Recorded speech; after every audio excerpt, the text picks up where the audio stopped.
Em nome do Pai, e do Filho, e do Espírito Santo. Amém. Naquele tempo, disse Jesus aos seus discípulos: Não penseis que vim abolir a lei e os profetas.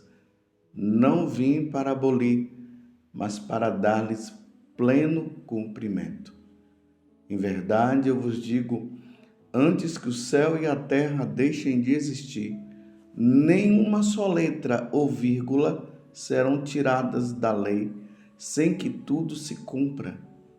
Portanto, quem desobedecer a um só desses mandamentos, por menor que seja, e ensinar os outros a fazerem o mesmo, será considerado o menor no reino dos céus. Porém, quem os praticar e ensinar será considerado grande no reino dos céus. Palavra da salvação, glória a vós, Senhor. Meus irmãos e minhas irmãs, estamos caminhando com o nosso Senhor Jesus Cristo, a segunda pessoa da Santíssima Trindade. Nós adoramos a Santíssima Trindade, um Deus em três pessoas: o Pai, o Filho e o Espírito Santo. A segunda pessoa veio do meio de nós, como diz São João no prólogo, ou seja, no primeiro capítulo. E o Verbo divino se encarnou e habitou no meio de nós. Jesus veio para nos orientar, para nos encaminhar. Jesus veio para fazer com que todas as religiões existentes pudessem se voltar para Ele, para a verdadeira religião. Jesus é o fundador da Igreja Católica, do cristianismo. Do lado de nosso Senhor Jesus Cristo, diz São João, saiu sangue e água. Está no capítulo 19, também do Evangelho de São João, quando aquele soldado inseriu a lança em Jesus, saiu sangue e água, que simboliza o nascimento da igreja, que se dá com a água, que é o batismo, e o sangue, que é a Eucaristia, é a Santa Missa. E Jesus agora está falando para nós, neste grande sermão, que está no capítulo 5, 6 e 7 do Evangelho de São Mateus. Nós estamos aqui no capítulo 5, do versículo 17 até 19. Então Jesus, ele está agora ensinando e ele está dizendo o seguinte: diante de qualquer questão existente ali no caso entre os judeus, de que ele veio para mudar a lei, Jesus já começa dizendo: não penseis que vim abolir a lei e os profetas. Não vim para abolir, mas para dar-lhes pleno cumprimento. Então, o Antigo Testamento foi preparando todo o povo para a vinda do Messias, para a vinda de Jesus. E agora Jesus está aqui, está no meio de nós, está ali com eles. E Jesus está dizendo: agora eu estou cumprindo tudo o que foi falado. E aí ele reafirma: em verdade, eu vos digo, antes que o céu e a terra deixem de existir. E isso aqui é importante, meus irmãos, saber. Um dia, tudo isso vai desaparecer, viu? O mundo não existirá mais. Quando Jesus vier na sua glória, E aí a Igreja Católica vai nos ensinar que será o dia do juízo universal. No dia do juízo, tudo vai desaparecer e vai sobrar apenas esses dois estados. O estado das pessoas que estarão no céu e o estado das pessoas que estarão no inferno. Aqueles que estarão na felicidade eterna, vivendo com Deus, e aqueles que estarão no inferno, vivendo com Satanás. No céu, felicidade para sempre. Lá não haverá choro, não haverá mais sofrimento de nenhuma espécie. No inferno, sofrimento para sempre. Então é isso que Jesus está dizendo. Em verdade, eu vos digo, antes que o céu e a terra deixem de existir, nenhuma só letra ou vírgula será tirada da lei, sem que tudo se cumpra. Então, tudo que foi falado no Antigo Testamento em relação a Jesus, no Antigo, e tudo que se realizou com Jesus no Novo Testamento. Então, todas as coisas, meus irmãos, que Jesus falou, tudo vai acontecer. É isso que ele está dizendo. Vamos ser simples, não vamos complicar. Tudo vai se realizar antes que Jesus venha na segunda vinda. Porque ele veio na primeira vinda para nos indicar, para mostrar como nós devemos viver e tal. Ele veio nos redimir, então ele morreu na cruz, nos salvou. E isso estava previsto também no Antigo Testamento, a morte dele, como diz lá no livro do profeta Isaías, no capítulo 53, que ele iria estar entre dois facínoras, que ele iria ser levado como um cordeiro ao matadouro, ele iria calar a boca. Tudo isso foi previsto e Jesus está dizendo que tudo isso iria acontecer e aconteceu. Então Jesus venceu a morte, venceu o pecado, venceu o diabo. Agora, depois, ele ressuscita ao terceiro dia, depois ele vai para o céu, ele fica ali os 40 dias com os apóstolos, depois, nos 50 dias, envia o Espírito Santo e ele volta para a casa do Pai. A ascensão de Jesus. E ele disse agora que ele vai retornar para buscar os seus eleitos. Mas antes do seu retorno, muitas coisas irão acontecer, é o que Jesus está dizendo. Mas o que é que vai acontecer? Bem, na segunda vinda, antes da sua segunda vinda, a Igreja Católica será perseguida. Durante séculos, a Igreja foi perseguida, mas em alguns lugares.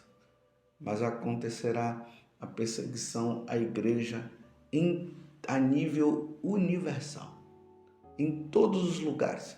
Onde houver cristãos, padres, bispos, todos serão perseguidos porque o mistério da iniquidade vai se erguer. O anticristo vai se colocar.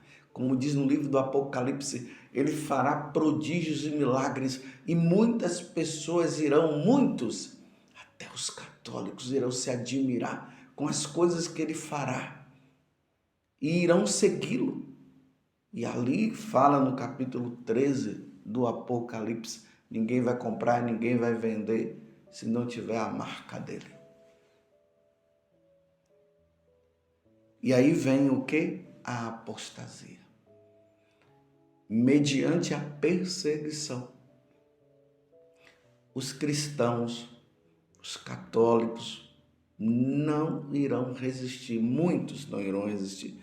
Eu não estou dizendo que serão todos, mas muitos não irão resistir. Assim como no passado muitos morreram pela fé, no futuro também muitos morrerão pela fé. mas muitos irão apostatar. Então fica bem claro aqui que eu não estou falando de apóstolos, eu estou falando de apostasia. Apóstolos são os discípulos apóstolos que são enviados. E o apóstata é aquele que nega a fé. Então muitos negarão a fé. Essa é verdade. É a verdade do Senhor. Apostasia, perseguição, muita confusão doutrinal. Muita confusão. A igreja entrará numa confusão doutrinal, cada um ensinando, falando o que quer. E nós já percebemos isso, né? Mas ainda não está no cumprimento de tudo. Mas essas coisas vão se realizar sim. E aí que entra, quando Jesus diz, o irmão entregará irmão, pai entregará mãe, filho entregará pai, e assim por diante, nora, sogro, entregando um ao outro, procurando salvar a sua vida, ou melhor, essa vida, né? Porque Jesus disse que nós não podemos ter medo daquele que pode tirar essa vida terrena. Ele disse que nós devemos ter medo sim daquele que poderá sim, depois de nós morrermos, nos lançar no inferno. Foi isso que Jesus falou. E aí vai acontecer o sincretismo religioso. Sabe o que é o sincretismo religioso? É a mistura. Essa mistura, igreja católica com igreja pagã, igreja católica com as religiões afros, é igreja católica misturada com outras religiões pagãs, querendo colocar tudo junto para dizer que está tudo certo, está tudo correto, colocando Jesus no mesmo nível desses líderes existentes. Isso vai acontecer, porque Jesus disse que essas coisas iriam acontecer. Eu estou apenas atualizando o que Jesus falou. Aqui lá Jesus falou de religião afro, ele não falou dessas coisas, porque não tinha cabimento falar. Eu estou atualizando para dizer essa confusão, esse sincretismo religioso que vai existir e que já vemos em alguns momentos aí nós vemos. Você está entendendo o que nosso Senhor está dizendo? Que o que Ele falou irá se cumprir. É aí que nós seremos provados. Tanto que quando Jesus fala da sua segunda vinda, Ele vai dizer justamente isso. Que os seus seguidores, os católicos, os padres fiéis, os bispos fiéis, serão levados para serem julgados. E ali ainda diz que os matarão. E aí, claro, eu falei da hierarquia, mas é o povo cristão, os cristãos também de um modo geral. E Jesus diz que é ali que vai se dar o verdadeiro testemunho. Nas perseguições. Rezemos, irmãos. Precisamos rezar por este tempo, porque a igreja hoje já vive uma grande crise. Isso é constatado. Há uma crise na igreja. A crise, ela vai sendo mostrada da seguinte forma: cada um fala uma coisa. Antigamente, o ensinamento era um só. Hoje, não. Cada um fala uma coisa. E muitas ideologias, muitas contradições faladas por meio de nós sacerdotes. Infelizmente, é duro ter que dizer isso, mas que é verdade é. As contradições em relação ao catecismo da igreja, as contradições em relação ao que os santos padres falaram. Aí se diz, né? Não, antigamente era assim, mas agora não é mais assim. Os tempos mudaram. Aí a permissividade vai entrando. Que confusão, que crise. Crise vocacional, crise nos seminários, crise nas casas religiosas, crise nas novas comunidades. Uma crise. Mas não estou falando isso para você ficar triste, não. Só estou falando para você o que Jesus disse. Está comprovado e nós estamos vendo. Mas cabe a nós rezarmos, pedirmos a Deus a graça da fidelidade, pedir a conversão, como Nossa Senhora em Fátima e em tantas outras aparições, ela fala, rezar pela conversão dos pecadores, rezar pela perseverança, rezar pela igreja, rezar pelos sacerdotes, rezar pelos bispos, para que possa ensinar, como Jesus está dizendo. Portanto, quem desobedecer a um só destes mandamentos, por menor que seja, ensinar os outros a fazerem o mesmo, será considerado menor no reino dos céus. Olha, e tem uma coisa, não é menor no reino dos céus porque a pessoa vai ficar lá, né, em último lugar. Não, é a condenação mesmo, por ter ensinado errado. Às vezes eu fico preocupado, meu Deus do céu, dá-me a graça, Espírito Santo, de não ensinar errado. Eu quero ensinar sempre certo. Por isso essa necessidade de ler o catecismo, de ler a doutrina da igreja, de se atualizar, para que não se fale errado. Deus me livre de eu falar alguma coisa que esteja contra a doutrina da igreja, contra a doutrina de nosso Senhor. E quando eu falo doutrina da igreja, é a mesma coisa com a doutrina de nosso Senhor. Porque a igreja, ela fala o que Jesus falou, ela só reafirma. Então, eu não posso ensinar errado, ainda que isso possa me comprometer. Me comprometer numa perseguição e tantas outras coisas. Hoje em dia não é fácil pregar o Evangelho. Não está sendo fácil. Esse dia eu estava conversando com um sacerdote e nós estávamos falando sobre isso. Não é fácil falar. Porque quando você fala o que está escrito na doutrina da igreja, no Evangelho, na tradição, há um rebuliço, há uma perseguição por parte, não dos de fora, mas dos de dentro da igreja. Quantos padres sendo perseguidos por estar falando a verdade? Porque o certo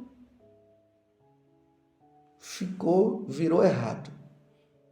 E o errado virou o certo. Então tudo é permitido, tudo se pode. Deus me livre de diante de Deus eu ter que prestar essa conta que Ele está dando aqui, olha.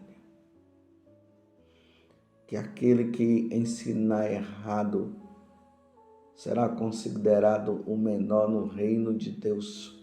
Ou seja, não vai ficar no céu, não. Vai ser condenado por ter ensinado errado. Por isso, peçamos, meus irmãos, a graça de que se ensine o certo, o correto. Porque as almas precisam ser salvas. Quando se ensina errado, as almas se perdem. As almas não se salvam. É preciso ensinar o correto.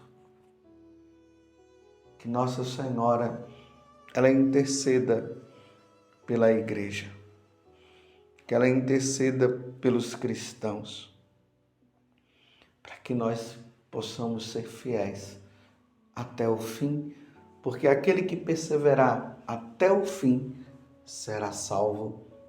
E foi Jesus que disse: louvado seja nosso Senhor Jesus Cristo, para sempre seja louvado, e a sua mãe, Maria Santíssima.